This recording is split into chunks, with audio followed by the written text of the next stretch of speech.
Teams, best of 3, single elimination. Everything is on the line. So let's send it over to our casters to bring you all the action. DFYG versus Aurora Gaming, semi-final start now.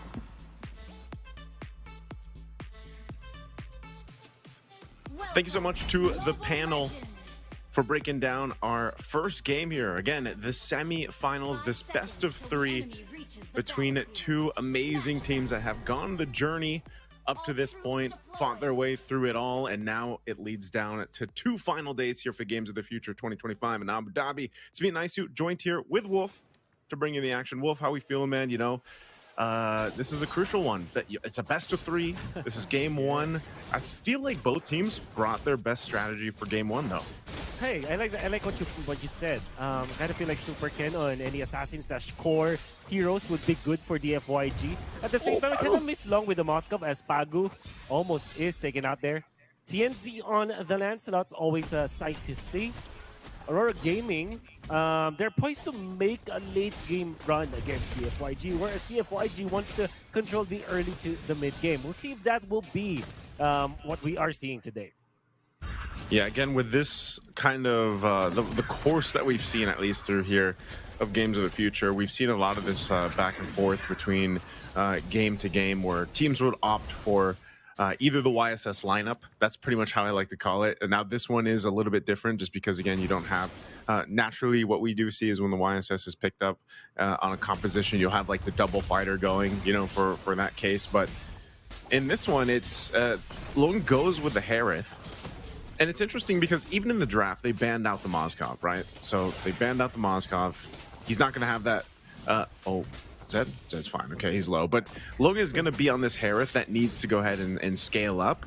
And, you know, I expect him, if I don't actually know if Aurora Gaming is just going to keep using one ban just specifically for Logan, because that's exactly what it is. That's a targeted ban towards him, because we've seen what he's capable of doing on that Moskov. So he's going to have to do the same thing here with the Harith, dealing with the fact that Harith did receive a little bit of a nerf essentially in the patch a few days ago. But right now, DFYG has complete control of the objective. They secure the first turtle of the game, and Aurora really isn't able to do much. And that is just because of the lineup that they have, really. You're not going to be able to really do much until Pagu is level 4 on that Kalea. Yeah, in fact, Aurora Gaming with this Alice in the XP lane as well. You have the Cloud and the Lancelot. All of that combined together, kind of they want to go for the late game. As there will be a clash in the mid lane. They force the Brilliance for now. It goes the ultimate, but the Flicker will save Rosa. As we get out of there for DFYG. The Glorious Pathway is from number 2. They know that there's no Brilliance. They can dive. They have taken out Rosa. A kill onto Super Ken, and they have protected the Yi Sun Shin. The juggle under the turret is perfect for DFYG. And they even get more. We do know that this composition coming from DFYG excels in the mid game for DFYG. I mean, specifically for this game. If you look at the line of DFYG, sometimes it can work in the mid into the late game. In other, you know, if Aurora picked anyone else. But I think that in specifically this game, the power spike for DFYG is in the early to the mid game. Whereas for Aurora Gaming, they're fine if this game can be prolonged. If we got to an 18-minute game, they're super duper strong. And we've seen that. We've seen that a couple times. Like, oh, Tsunami Slam. Tsunami D. That's going to be Zed taken out. Glorious Pathway already laid down. DFYG. He wants to get a poke. Brilliance is there. Pagu stun Super Ken for an extra stun. But TNZ, I mean, he wants to go for that exchange on the E1 as E1 already took out Rosa. They even take more. That's going to be Pagu as E1 survives with literally 1 HP. In front of Aurora Gaming, man.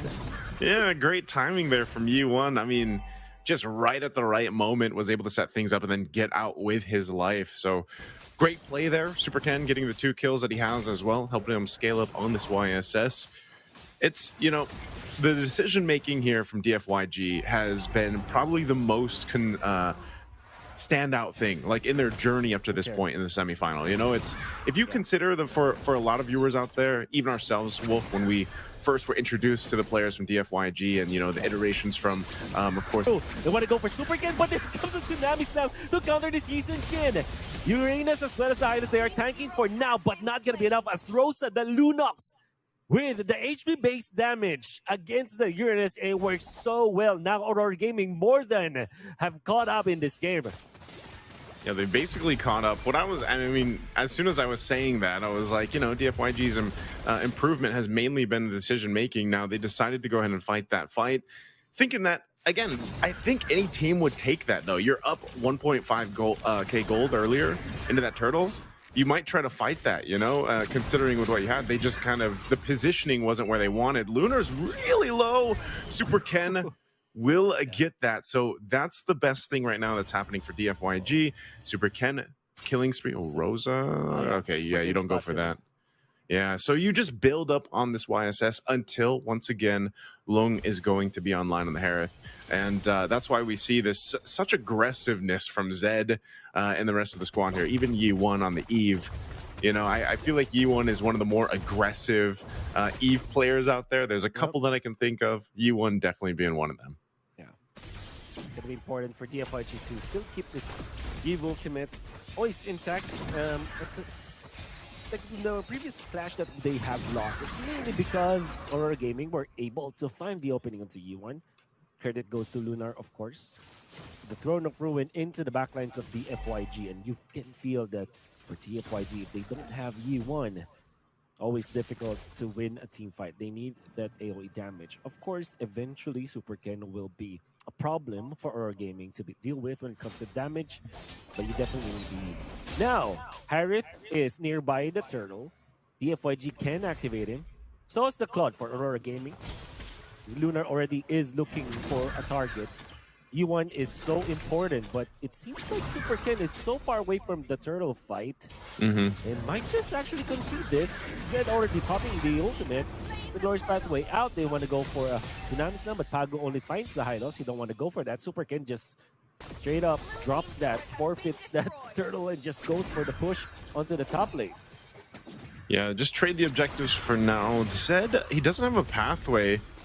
Might be forced to use a Revitalize here if they actually commit to this. Lunar is there as well, but luckily he had the rest of the team from DFYG. Look at the push happening up top, too. Super Ken actually able to go ahead and get a little bit of damage on that tier 2 up top. Okay, shifts his Super attention Ken to the purple buff, though. And he takes the Gets buff. out. Oh, there's a Tsunami Slam under the flicker. Angle might be good enough. It's not the best, but the members of Aurora Gaming still nearby. The shutdown will be there. Siggy Boom picks up an important kill, man. I don't know if that was worth it, because, I mean, Tienzi can go ahead and start this purple. Vel might for sure go ahead and help. But, again, you know, you didn't. It's not like you got the tier 2 turret down. You did a little bit of damage. You did take that purple. Tienzi still trying to decide on what he wants to do. They are going to get the call to clear out the little minion. So purple buff is still going to be up most likely for Super Ken. But, yeah, that was also a shutdown, right? So that bit of gold now swings in favor of Aurora Gaming, and it's going to put DFYG in a position where now you can't completely just play on that momentum that Super Ken had. He's going to have to adjust because Aurora is starting to hit that spike with this composition where, you know, they're going to have to be concerned. And Siggy Boom's not even there yet. Like, it's going to be a few more minutes for that Klon to be online, but he's farming, he's double laning, he's getting what he needs. And once those 3 items are there, that gets pretty difficult to deal with if you're DFYG. Imagine this game is hanging on the balance, and Super Ken has played so well in the first 6 minutes of the game. Gets 3-0-1, but in just one slip-up, he gets greedy, steals the purple away from Aurora Gaming, quickly punished by Pago with that flicker. And now they will be struggling a little bit. And with the Glorious Pathway, he's starting the fight in an awkward angle for DFYG. As it's so difficult to actually help with the Glorious Pathway because there's a couple of walls blocking that angle. Now, Pago wants to go for Super Ken, but in comes Tsunami Slam onto just Zed this time. Lunar goes for the backline. Super Ken under duress. Super Ken low, has the Cyclone Line, but will be chased down by the Lancelot. It's going to be Super Ken down and Lee Sun Shin out, as well as the Hylos and Aurora Gaming. It looked very easy for them to win this Lord fight. Hey, man, it doesn't matter if Pagu is Patrick Star or Sakura here. It doesn't matter who he's playing. You know, he's going to be so aggressive on the plays, in the roam, starting things up, putting their opponents in a difficult position. And that's what Pagu does great. You know, and a lot of the best roamers out there have that ability to go ahead and just put the opposing team in a very uncomfortable position that is basically a threat to their own objective fighting, because every single team, that's what they're looking for. They're looking for that advantage when it comes to the positioning for the Lord take or for the turtle. Look at this. Lunar onto the backline. C1 in trouble, has the flicker out, but Zed will meet his demise. Now Lunar is going to be traded out by the FYG. Comes Sigiboom with the ultimate, destroys the turret, but they will not get a kill for now. Rosa is posing for this one. Has the brilliance. In comes the Lancelot, threading the needle. No long is going to be taken out. TNZ unpunished as he dives with the Lancelot. The dashes will be enough. The FYG claims another turret up top, and it's a 4,000 gold lead for Aurora Gaming. TNZ just doing work again. You see that so often with the Lancelots, right? They see the low health bars. They don't care about the turrets, man. They'll just go puncture their way in. Phantom Execution, Thorn Rose out, maneuver, and that is the finesse that Lancelot brings to a composition. And, you know, it's still the same thing. Like I was saying, it's either Pagu or it's Lunar. Lunar that time, it's an interchange. It's like, it's both the responsibility for them to go ahead and start these fights up, and you just don't know who's going to do it if you're DFYG. So sometimes it's like, you know, even if they're bundled together, that's actually working against them because there's an Alice across from them. And that Throne of Ruin, whether he uses the Gleam or the Flicker with it, will be, oftentimes he's catching multiple people, and that's the problem, you know. And if it's not them and you're by yourself, that's where the threat of the Kalea comes, because you're going to get picked off with a Tsunami Slam. And that is the difficult part of dealing with this lineup that Aurora Gaming brought to the table in game one. It's working so well for them that they're, yes, 5.5k ahead. Here's a Tsunami Slam. They will be starting with the highness. This time Lunar over the backline catches 3 members of the MYG. He went out. That's the Eve, and now the Lancelot with the punctures misses the Thorn Rose, and the Veil survives because of that. But he won, a valuable target for Aurora Gaming to take out. That's the main defense for DFYG. And Aurora Gaming can knock onto the doors of DFYG into the mid lane. They go. Pagu looking for another jump now. Veil taking so much damage coming out from the pokes of the Aurora Gaming. Unfortunately for DFYG, they will be able to clear out the minion wave. But Aurora are just stealing away all of their cramps. It's going to be the purple buff as well as the green camps out there. I like it, man. It's Aurora Gaming is doing exactly what this composition is supposed to do. You saw that where they Tsunami Slam Zed away from the team. Lunar follows through with the Throne of Ruin on this Alice. And it's just kind of catching them off guard. For DFYG, they're trying to decide, you know, how do we fight this? TNZ is going to put pressure here. Lord was started up by Super Ken. They're going to be pushed off of it, though. So now in a position to possibly force a fight. Pagu once again. Pagu starts this clash. But in comes the Zaman Force, but Lunar again! On to 3, Super Ken is now Sigiboom under the backline, takes out long. And only 2 members remain for DFYG. Bell, a tanky Uranus, but Aurora does not mind. I think that they have an opening into the bottom lane. That's where Yuan wants to go. Bell surviving against this Alice. They might not even mind this Uranus. They will just take the Lord. No one is dying up top. Let's not kid ourselves. Well, in comes Sigiboom. So yeah, this is gonna be fine for Aurora. They have collected the Lord this time. Rosa is here. They have more than enough damage to take out Bell. Yep, they're taking their time. Yep. Okay. They're taking a lot of time here, Wolf. They're taking way long. Okay, it's an alley-oop, but Rosa takes. I thought it will be given to TNC. You know what? Hey, that's Uranus right there, right? Sometimes you just got to keep them there for the rest of the team to come through, and whoever is going to capitalize on the kill will get it. But essentially, what they've done is they've got themselves another Lord, making its way down the bottom lane. DFYG scrambling here. This lineup too. Yes, sure, they'll be able to deal with the Lord. They should be able to clear this out, maintain themselves in this game. But most likely, once Yi1 uses that real-world manipulation and it's gone, they lose such a big component to the damage profile that they have. Really long on this Herod might not be enough here with this kind of lead that Aurora Gaming has, even with his Almond Force, just because it's such a forced fight with either Pagu or Lunar. So Lord is going to go down here. Next waves are going to be pushing in.